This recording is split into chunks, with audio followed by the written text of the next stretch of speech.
Assalamualaikum warahmatullahi wabarakatuh. Oke, kembali lagi di tutor pengantar ilmu farmasi dan etika. Pertemuan kedua kita akan membahas mengenai pekerjaan farmasi ya. Nah, ini dia pekerjaan farmasi itu kira-kira ngapain aja sih kalau pekerjaan di farmasi itu. Nah, yang pertama itu pembuatan itu termasuk apa? Termasuk ke dalam pengendalian mutu sediaan farmasi. Jadi mutunya juga harus dikendalikan. Lalu selain itu juga pengamanan ya. Jadi bagaimana menjaga keamanan dari sediaan farmasi tersebut. Lalu juga mengadakan pengadaan barang berupa obat ataupun alat kesehatan gitu. Nah, itu kan perlu dilakukan oleh farmasi. Lalu juga penyimpanan, bagaimana cara penyimpanan obat yang baik. Nah, itu kan setiap obat tuh berbeda-beda. Ada yang memang dia harus disimpan di lemari es, di suhu dingin, ada juga yang di suhu ruang, atau penyimpanannya misalnya untuk obat-obatan yang memang namanya mirip ya, yang disebut juga dengan LASA gitu kan, look alike sound alike, artinya ketika kita lihat penampilannya sama atau cara membacanya juga hampir sama namanya. Nah, untuk obat-obatan yang LASA seperti itu ya, yang seperti di gambar yang ini kan dari segi looknya gitu, ketika lihat itu kan sama gitu kan, padahal ini obat yang berbeda. Nah, makanya kalau dengan obat yang seperti ini penyimpanannya pun harus berbeda, jangan sampai dia disimpan itu bersamaan gitu, sebelahan gitu kan, rendengan, itu nggak boleh. Jadi dia harus dipisahkan gitu, dan di situ harus diberi label LASA yang besar gitu kan, supaya ketika pengambilan si obat tersebut itu tidak tertukar gitu ya. Nah, lalu selanjutnya adalah pendistribusian. Nah, pekerjaannya farmasi juga sebagai penyalur obat ataupun alat kesehatan ya. Yang kita kenal di pekerjaan farmasi yang distribusi itu adalah PBF ya, pedagang besar farmasi. Nah, pedagang besar farmasi itu dia yang akan mendistribusikan atau menyalurkan obat-obatan yang awalnya dari industri farmasi, dibuatnya di industri farmasi, lalu dia salurkan ke fasilitas kesehatan, misalnya ke rumah sakit, ke apotik, atau ke puskesmas, ke klinik kayak gitu kan. Nah, nanti dari fasilitas kesehatan tersebut itu akan memberikan ke masyarakat gitu, akan diberikan kepada pasien-pasien yang membutuhkan gitu kan. Nah, selanjutnya farmasi juga pekerjaannya yaitu melakukan pengelolaan obat.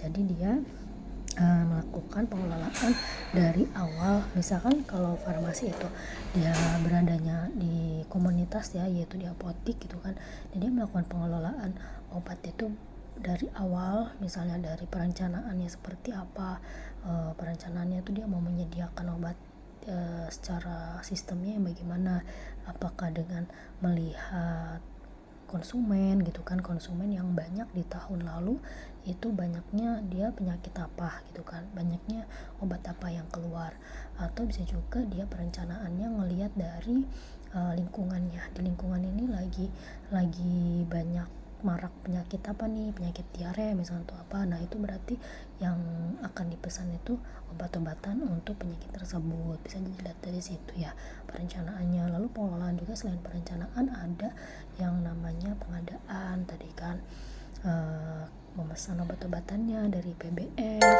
Nah, terus setelah itu juga penyimpanannya seperti apa, lalu juga pelaporannya seperti apa, dokumentasinya seperti apa. Nah, itu dilakukan pekerjaan farmasi di bagian pengelolaan obat. Lalu selanjutnya pelayanan obat atas resep dokter. Nah, pelayanan obat atas resep dokter itu juga ada tata caranya, dilakukan oleh farmasis juga. Misalnya kalau ada resep dokter, kita sebagai farmasis yang kita lakukan adalah kita screening terlebih dahulu resepnya, baik itu dari screening administratif atau dari farmasetik ataupun dari klinisnya. Nah, kita screening. Nah, kalau misalkan kita masih lulusan S1 atau D3 farmasi, itu screening yang bisa dilakukan itu hanya sebatas screening administratif. Kalau farmasetik ataupun klinis itu bisa dilakukan oleh apoteker ya. Nah, setelah pelayanan obat yang pertama, resep tersebut di screening, lalu setelah itu kita melihat ketersediaan obatnya ada atau tidak. Setelah itu kita beritahukan kepada pasien mengenai harga dari obatnya ya, kalau misalnya itu di apotik ya, misalkan secara umum bukan secara BPJS gitu ya. Nah itu kan harus dibayar oleh pasien harganya. Nah kita sampaikan harganya sekian, nah kira-kira pasien mau sanggup enggak gitu untuk membeli keseluruhan dari resepnya, atau memang pasien ini hanya sanggup setengahnya aja. Nah itu kan bisa dikomunikasikan gitu kan antar farmasis dengan pasiennya. Nah selanjutnya ketika sudah setuju pasien tersebut dengan harga itu, lalu kita menyiapkan obat-obatan sesuai dengan resep dokter ya. Apa saja obat-obatannya, kalau memang obat tersebut berupa racikan kita racik gitu kan. Kalau berupa racikan kita perlu juga melihat dari segi klinisnya gitu ya. Misalkan ada interaksi obat enggak antar obat ini dengan ini gitu kan. Jangan sampai kita campur justru dia malah ada interaksi obatnya gitu. Atau kita perlu memikirkan kalau obat ini bisa dibentuk puyer atau enggak, misalkan disuruh puyer gitu, terus kita harus tahu terlebih dahulu sifat obat itu seperti apa, apakah dia bisa dipuyerkan atau tidak. Nah itu juga perlu kita telaah lagi gitu kan mengenai resep dokter itu. Nah kalau misalkan ada yang istilahnya itu apa ya, ada yang tidak sesuai resep dokter tersebut, misalnya ada interaksi obat atau misalnya obat tersebut sebenarnya nggak boleh dipuyerkan tapi dokter minta dipuyerkan. Nah itu kan perlu komunikasi, jadi kita sebagai farmasis bisa mengkomunikasikan secara efektif kepada dokter. Siapa tahu dengan cara seperti itu kan dokter juga bisa merubah resepnya gitu. Nah kemudian pelayanan informasi obat atau disebut juga dengan PIO ya. Nah ini juga dilakukan oleh farmasis. Jadi ketika kita mau menyerahkan obat kepada pasien gitu kan, nah, kita perlu memberikan informasi obat yang detail kepada pasien, baik itu dari nama obatnya apa, terus cara penggunaannya seperti apa gitu kan. Misalnya cara penggunaannya ini diminum atau ini dimasukkan ke dalam dubur gitu. Terus juga harus kasih tahu juga misalnya cara penggunaannya ini 3 kali sehari gitu kan, pagi, siang, malam gitu, atau 2 kali sehari pagi malam gitu ya. Terus kita kasih tahu juga misalnya Bu ini obat ini misalkan antar obat ya, obat ini sama obat ini ada interaksi obat kalau diminum bersamaan, jadi harus dijeda misalkan 2 jam baru minum obatnya ini gitu kan. Itu perlu dikomunikasikan kepada pasien.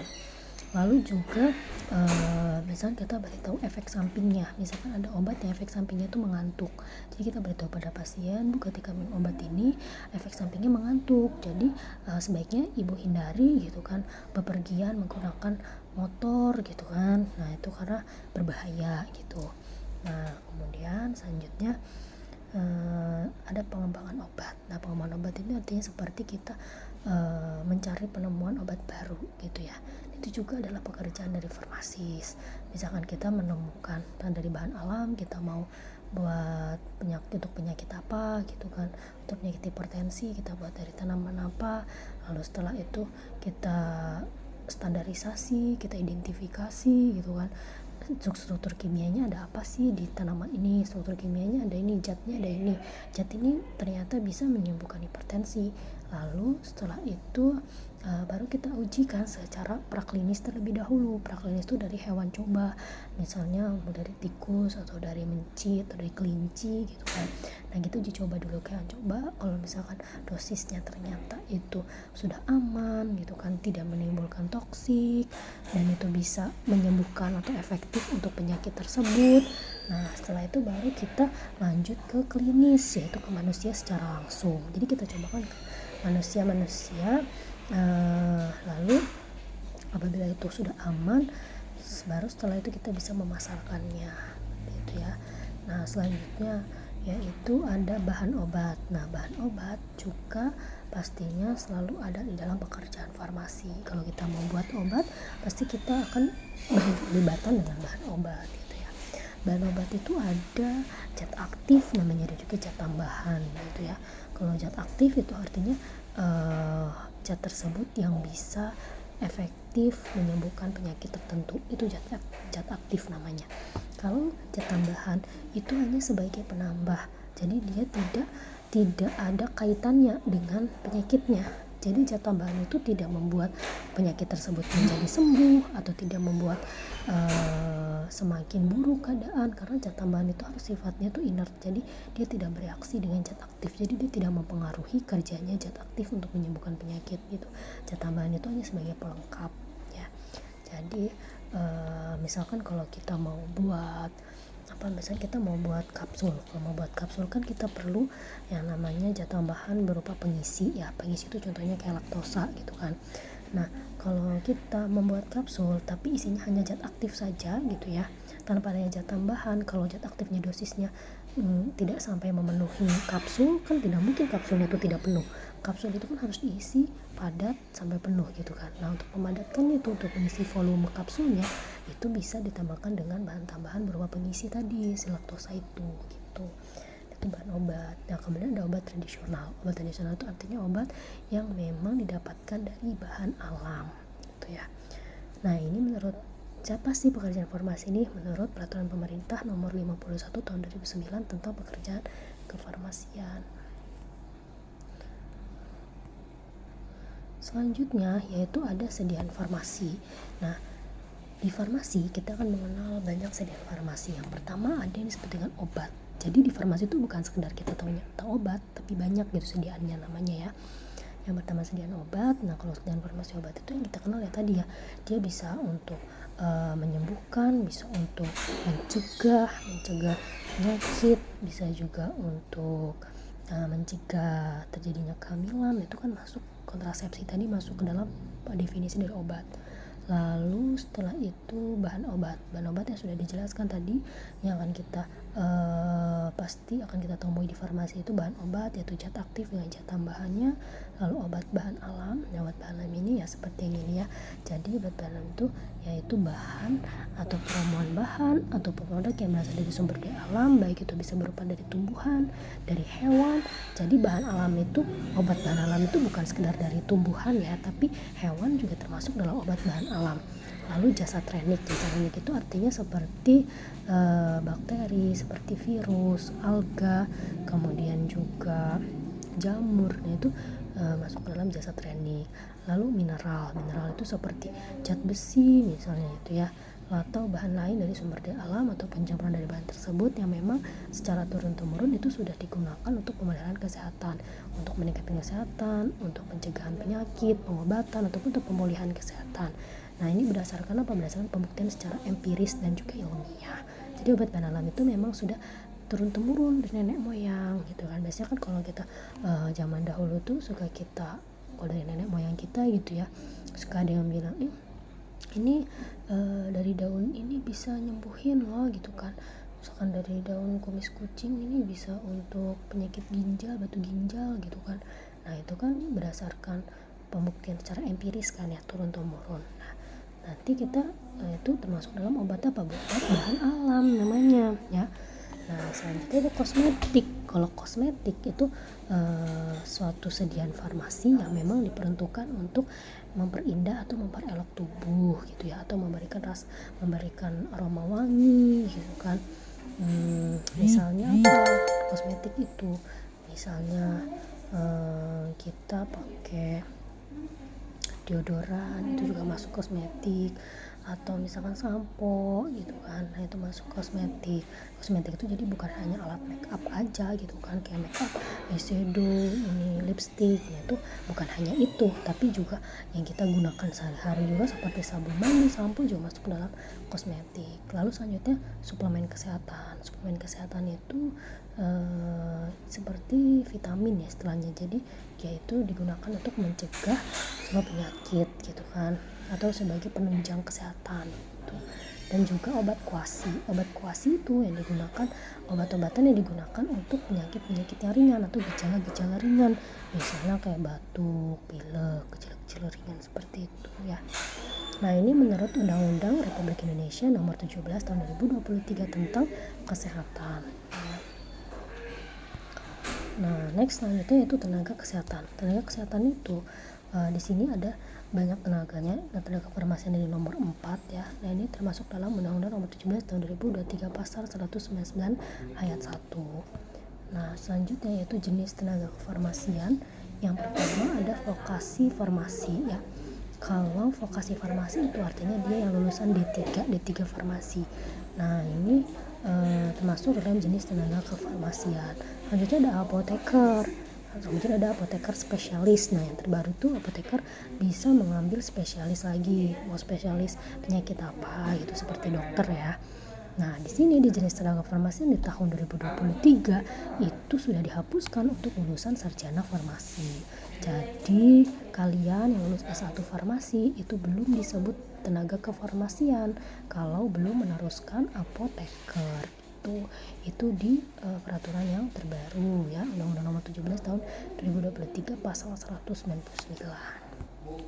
Nah, selanjutnya tujuan pekerjaan farmasi itu apa? Nah, pasal 4 Peraturan Pemerintah Nomor 51 tahun 2009 menyebutkan di sini yang pertama memberikan perlindungan kepada pasien dan juga masyarakat ya, untuk memperoleh dan juga menetapkan sediaan farmasi dan juga jasa pelayanannya, lalu mempertahankan dan meningkatkan mutu, lalu setelah itu memberikan kepastian hukum bagi pasien dan juga masyarakat. Nah, selanjutnya yaitu implementasi asuhan, yaitu ada respon yang cepat dan juga akurat ya ini. Jadi kita harus di farmasi itu namanya asuhan kefarmasian. Nah itu isinya adalah itu memberikan respon yang cepat dan juga yang tepat ya, akurat terhadap adanya tanda ataupun gejala penyakit. Lalu selanjutnya fokus pelayanan kepada pasien, lalu monitoring dan manajemen. Nah perlu beberapa penyakit perlu dimonitoring. Nah ini termasuk asuhan kefarmasian. Lalu juga pemberdayaan masyarakat, pemberdayaan pasien dengan hubungan yang interpersonal, artinya dari hati ke hati gitu kan. Jadi memikirkan psikologis pasien juga, adanya dukungan personal juga dari kita kepada pasien, itu juga masuk dalam asuhan kefarmasian. Lalu juga pengembangan sistem pelayanan. Nah selanjutnya ruang lingkup pekerjaan farmasi. Ruang lingkup pekerjaan farmasi yang pertama ada farmasi komunitas.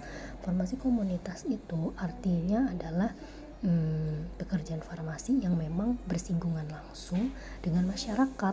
Contohnya yaitu yang bekerja di apotik ya. Kalau bekerja di apotik kan dia akan langsung komunikasinya dengan masyarakat gitu kan.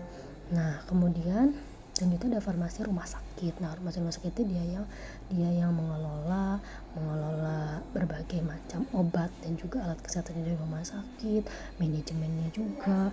Nah itu yang dilakukan oleh farmasi rumah sakit.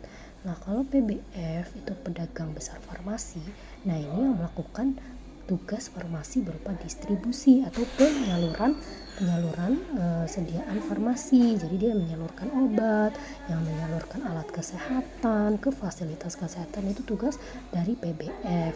Lalu industri farmasi. Nah kalau industri farmasi dia itu melakukan pekerjaan farmasi yang dilakukannya itu pembuatan sediaan farmasi itu di skala industri, jadi yang skalanya lebih besar dibanding skala lab ya. Lalu instansi pemerintah ini dilakukan pekerjaan farmasi misalnya di BPOM ya, Badan Pengawas Obat dan Makanan. Lalu juga instansi pemerintah itu ada apalagi selain BPOM ya, bisa kalian cari ya instansi pemerintah. Lalu juga wartawan farmasi yang memang dia meliput seputar farmasi. Kalau di Indonesia mungkin ini jarang atau tidak ada. Ini biasanya pekerjaan wartawan farmasi ada di luar negeri. Nah lanjut kompetensi tenaga farmasi. Nah jadi tenaga farmasi itu harus mempunyai kompetensi. Yang pertama dia harus bisa memecahkan masalah ketika melakukan praktik kefarmasian ya. Nah lalu yang kedua dia melakukan rencana asuhan kefarmasian yang sudah dijelaskan tadi. Terus setelah itu dia mempunyai komunikator yang baik. Jadi komunikasinya efektif, baik itu kepada pasien, kepada teman sejawat, sesama tenaga kesehatan. Lalu juga dia mau selalu belajar, jadi ilmunya selalu terupdate, jadi ikut seminar-seminar gitu ya. Nah kemudian selanjutnya yaitu peluang farmasi. Peluang farmasi itu apa? Yang pertama perlunya infrastruktur untuk riset dan juga produksi bahan baku obat, termasuk dalam ada pengadaan bahan awal ataupun SDM yang sesuai kebutuhan, dan juga adanya tuntutan supaya komunikasinya itu handal dan juga stabil. Dan di era digitalisasi sekarang ini juga memberikan peningkatan tenaga kerja, jadi harus istilahnya itu dia nggak boleh kayak dia tuh harus bisa menyesuaikan teknologi yang ada gitu di zaman sekarang. Lalu apalagi tantangan farmasi itu dia harus siap mengikuti perkembangan teknologi digital, terus merubah mindset, mindset dalam menciptakan aplikasi inovatif. Nah kan sudah banyak ya sekarang mulai adanya aplikasi-aplikasi kefarmasian ya, misalkan untuk monitoring penyakit diabetes gitu kan. Nah itu ada aplikasinya. Nah itu kalian dituntut untuk bisa menciptakan aplikasi yang terbaru lainnya ya, untuk meningkatkan penyembuhan penyakit. Lalu peningkatan kompetensi tenaga kerja melalui program pendidikan vokasi yang link and match. Jadi artinya ikut-ikut program pendidikan gitu seperti seminar gitu kan, yang memang itu dirancang untuk meningkatkan relevansinya sesuai dengan kebutuhan dunia kerja, dunia usaha dan juga dunia industri gitu ya. Nah selanjutnya yaitu jadi untuk pertemuan kedua kita cukup sekian ya. Nanti kita lanjut lagi di pertemuan ketiga. Kalau yang ditanyakan silahkan melalui kolom chat admin. Kalau lebihnya mohon maaf. Wassalamualaikum warahmatullahi wabarakatuh.